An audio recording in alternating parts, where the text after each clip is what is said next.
வந்திருக்கோம் அப்படின்னாக்கா என் ஃப்ரெண்டோடைய கேன்டீனுக்கு வந்திருக்கேன்.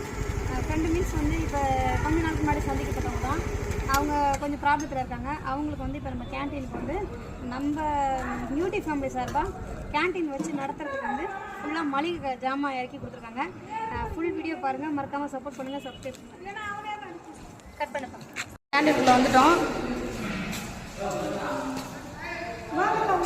இப்போ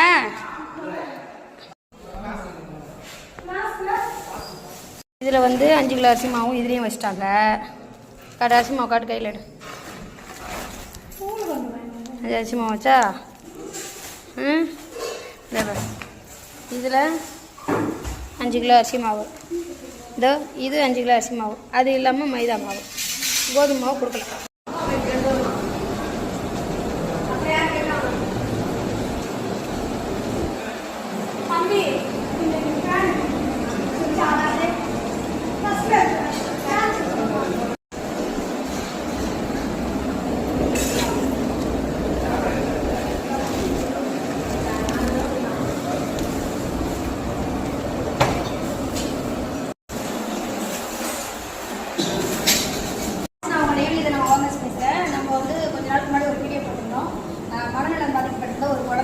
அம்மாவுக்கு வந்து ஒரு ஹோட்டல் வச்சு கொடுத்ததா சொல்லியிருந்தோம். சிம்பிளாக இப்போ வந்து ஒரு பொட்டி கடை சைஸில் ஒரு பஜ்ஜி கடை வச்சு கொடுக்கணும்.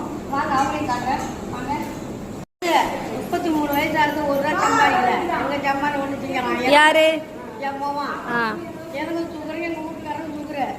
அது ஒன்றும் இல்லை, அப்படியே நம்ம தேவைக்கிறான். அவங்களும் மாற்றத்தினால தான் ஒரு ரூபா சம்பாதிக்காதாலும் வருமானம் இல்லை. என் கை பிள்ளை ஒரு பிள்ளை கட்டி ஒன்று கண்ணாடி இல்லை. அதுக்கு இந்த மூச்சு வாங்குற வேலை விட்டு அதுக்கும் நான் பணம் செலவு பண்ணிக்கிறேன். ரொம்ப கஷ்டப்பட்டுக்கிறேன். கல்யாணம் ஆனதுலேருந்து ரொம்ப கலப்படம். ஆனால் உங்கள் ஃபேமிலி எல்லாருக்குமே மனநலம் பாதிக்கப்படுதா? அந்த வேலை தான் அடைஞ்சிட்டு இருக்கிறோம். அது ஏன்னு தெரியல, ஆனால் ஃபேமிலிக்கே இருக்கு. எல்லாருமே அப்படிதான் இருக்கு. ஒருத்தர் நல்லா இருக்காங்க, ஒருத்தர் நல்லா இல்லை. சுகர் பிரச்சனை இல்லை, பட் ஆனால் மனநலம் பாதிக்கப்படுறது உங்கள் வீட்டில் தொடர்ச்சியாக 2-3 பேருக்கு இருக்கு. அதான் மெயின். உங்கள் பேத்தி அவங்க அந்த மனநலம் இவங்களுடைய பொண்ணு, அவங்களுக்கு என்ன, உங்களுடைய தங்கச்சி பொண்ணு. சரி, அப்படியா? சரி வாங்க.